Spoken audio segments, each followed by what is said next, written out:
Footage has emerged. It's shocking. Caitlin Clark will be sidelined for at least 2 weeks with a quad injury. How Caitlin Clark got hurt. Fouls her for the 4th time. It's cheating. 2 minutes ago, the WNBA world was rocked. Again. Shocking new footage just leaked showing Caitlin Clark's brutal injury in stunning detail. Many WNBA fans are calling out the referee problem. The referees literally turned their back. And now, a WNBA referee has been suspended. Yes, suspended. The truth is finally catching up to the league, and the consequences are explosive. After every single game, WNBA players, fans, coaches are all complaining about the referees, and they have shown that they're not going to change anything because the referees continue to be horrible. Caitlin Clark, the face of this season, the one driving sold-out arenas and record ratings, has been pushed past her breaking point. This wasn't just an injury, it was the result of reckless negligence and a twisted system that protected the enforcers instead of the stars. Y'all see what's happening right here? That is a WNBA referee turning his back to Caitlin Clark and the Fever. Oh my God. I mean, he literally got his back turned, ignoring Caitlin. I mean, this is bad. While the world cheered for her rise, someone else had an agenda. And now with the footage out and a referee held accountable, the story that the WNBA tried to keep quiet is erupting into full-blown chaos. Caitlin Clark is the driving force behind the interest in the Fever and the interest in the WNBA. Rookie Caitlin Clark was subject to several intentional fouls. What really happened on that court? Why was Caitlin left vulnerable for so long? And is this just the beginning of a deeper, more dangerous truth the league can no longer hide? This is a WNBA problem, and as more and more eyeballs are watching this league, it becomes growingly an issue. The officiating feels you never have a true grasp on what it's going to be. Keep watching, because this changes everything. The footage is clear. And now, so is the outrage. Caitlin Clark didn't go down because of a routine play. She went down because the referees refused to protect her. The referees are not listening to them. They're not listening to the coaches. They're not listening to the players. They're not listening to the fans. They're listening to their stakeholders. That's why I keep saying nothing is going to change till the mindset and whoever's running all of this, the stakeholders, governance, whoever these people are. Again and again and again. For weeks, fans have watched Clark take brutal hits, endure intentional fouls, and get shoved to the ground without a single whistle. But this time, it was different. Because this time, the cameras captured it in slow motion. If this injury does anything, it should be a wake-up call to the WNBA, the Players Association, the team owners, that just like that, all this fanfare, all this interest, all this newfound attention on the league can disappear overnight. And the result was undeniable. A hard foul, a missed call, a player limping, and a referee who turned her back on it all. The referees just exposed their hand so bad, bro. I mean, they just didn't care no more. They didn't care. The world was watching how bad the cause was. They didn't care at all. They was going to get their issue off against the Fever no matter what. And I'm here to tell you, that's exactly what went down, bro. They have an agenda against Caitlin Clark. The injury that's now sidelined Clark for a minimum of 2 weeks, a left quad strain, didn't just happen. It was built up over games filled with unchecked contact, ignored cries for help. She will be out for 2 weeks minimum following a quad strain. Caitlin Clark and Sophie Cunningham going to the officials and trying to, ask for an explanation of what had just occurred. That official completely stonewalled them. And officials who seemed more interested in keeping the game moving than in keeping the league's biggest star safe. Caitlin Clark is being roughed up, but the physical wear and tear on Caitlin Clark, I'm not surprised that 2 weeks into the season, she's already got an injury. And now the backlash is exploding. WNBA insiders are reporting that one of the officials involved in the game where Clark suffered the injury has been quietly suspended, a move the league hasn't even publicly addressed. No statement, no press release, just an internal punishment dropped under the radar, hoping no one would notice. Caitlin Clark, somebody who was responsible for 26.5% of all WNBA economic activity last season, including revenue from merchandise, ticket sales, and television. Caitlin Clark out at least 2 weeks waited, but can the WNBA maintain without her?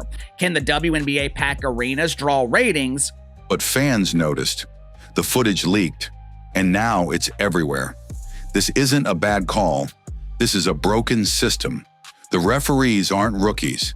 They're underqualified. Felines head coach Stephanie White, she was complaining about her team not getting a whistle, not being respected. Some jumped from high school games straight to the WNBA, skipping the G League, skipping the experience, and skipping the responsibility.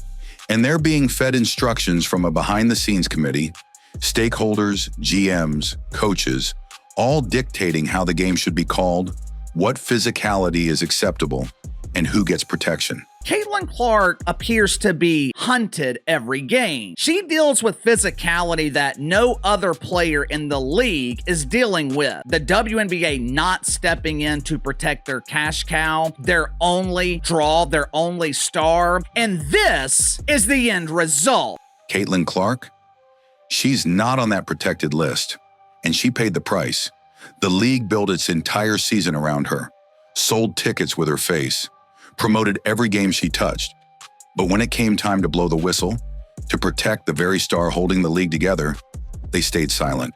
It's the Caitlin Clark disrespect. And what I mean by that is you've got somebody who is obviously the most popular player in basketball. You got somebody that I would argue may be a top 5 most popular athlete in the United States of America. All right. You got this athlete in a league that nobody's been watching, never turned a profit. And your system is broken against that team? Until now, because this injury and the referee suspension that followed have officially blown the lid off a scandal that's been simmering for far too long. This isn't just about one missed call. It's about a dangerous pattern that's been building since Caitlin Clark's very first WNBA game. For you guys, and they do not talk about it here. And that's why I also don't want us to personally attack some of these referees. I think they're doing their job. If they are hiring referees who basically didn't have any experience but high school refereeing jobs, and then they did a stint in the G League, like these referees actually aren't. I gained and reconfirmed with myself that not much is going to change. From the opening tip of her pro debut, it was clear. Opponents weren't just trying to outplay her, they were trying to break her. Full court pressure, cheap shots off the ball, elbows, hip checks, shoulder bumps that would have drawn whistles in any other league. It took us halfway through the season. This year, it took us 4 games for Stephanie White to say, I've had enough. I thought she got fouled. You know, I think it's pretty egregious what's been happening to us the last few games. But for Caitlin Clark, nothing. No fouls, no protection, just silence. Game after game, fans watched her get knocked to the floor while the refs swallowed their whistles. When she looked to them for answers, they turned their backs. Literally. Y'all see what's happening right here? That is a WNBA referee turning his back to Caitlin Clark and the Fever. Oh my God. I mean, he literally got his back turned, ignoring Caitlin. I mean, this is bad. There's footage circulating everywhere now of a WNBA referee blatantly ignoring Caitlin after a hit, turning away as she pleads for an explanation. That isn't just disrespect, it's dereliction of duty. There's a committee for stakeholders, coaches, governors, and general managers, and that is saying what style of basketball they want to allow, and the referees are following that law. And it's not just the fans who saw it. Coaches, players, even broadcasters have sounded the alarm. Said the reason that people are complaining is because they haven't watched the WNBA before, and these are just new fans who don't understand. Stephanie White, head coach of the Indiana Fever, has gone on record calling the officiating egregious. She tried to challenge one of the most obvious missed calls of the season, but thanks to a bizarre rule requiring a full timeout to initiate a review, her hands were tied. No challenge, no accountability, just another bad call buried by technicalities. I thought she got fouled. You know, I think it's pretty egregious what's been happening to us the last few games. And I might be able to understand it if we were just chucking threes. And the disrespect right now for our team has been pretty unbelievable. So it's disappointing. But Caitlin Clark kept pushing. She played through fatigue, through fouls, through pain. She never complained, never sat out. She gave the league everything. And what did she get in return? A quad strain, weeks on the bench, and now a season in jeopardy. The only draw in your league, the only player capable of selling tickets, is potentially out for an extended period of time. What the hell are you gonna do now? The silence from the WNBA leadership is even louder than the missed whistles. No apology, no policy change, no plan to fix the chaos, just one referee quietly suspended and a league hoping fans will move on. In that situation. And I understand the frustration that I think comes the most with officiating is the inconsistencies of officiating. But listen, this is not unique to the WNBA. But this time they won't, because Clark wasn't just injured, she was failed.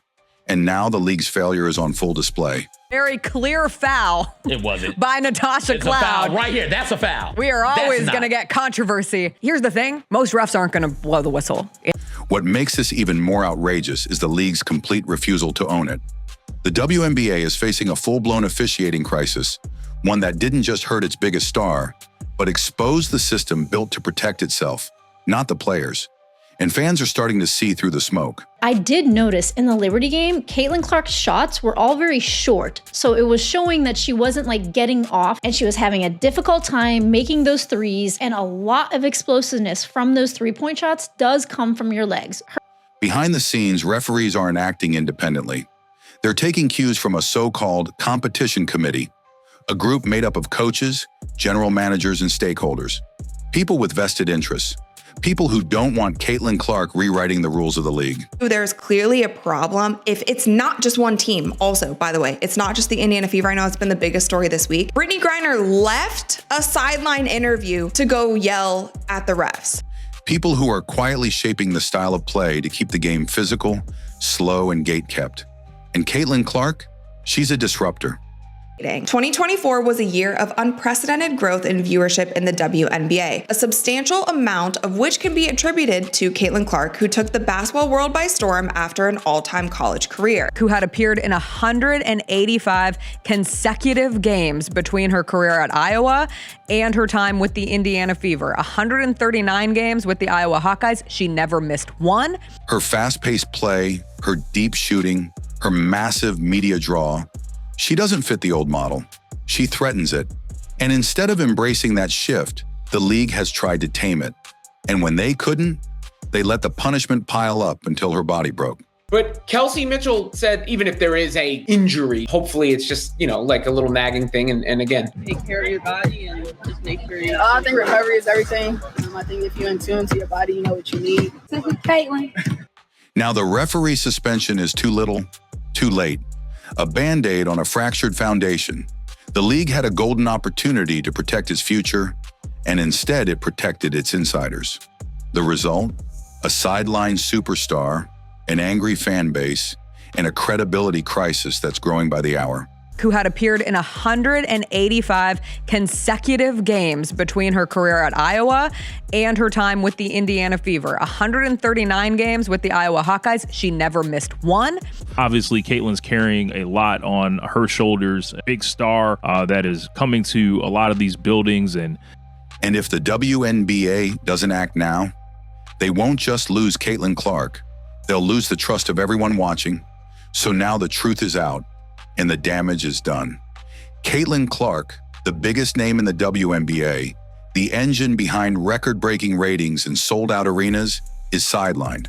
But at the same time, the Fever were on the wrong end of some whistles, it seemed, in this game, and it's seemingly been that way for much of the season, and it's been a recurring theme where there's a level of physicality allowed against them, and they're not allowed to reciprocate on the other end. That particularly, of course, goes for Caitlin Clark. Not because she couldn't handle the pressure, but because the league refused to protect her.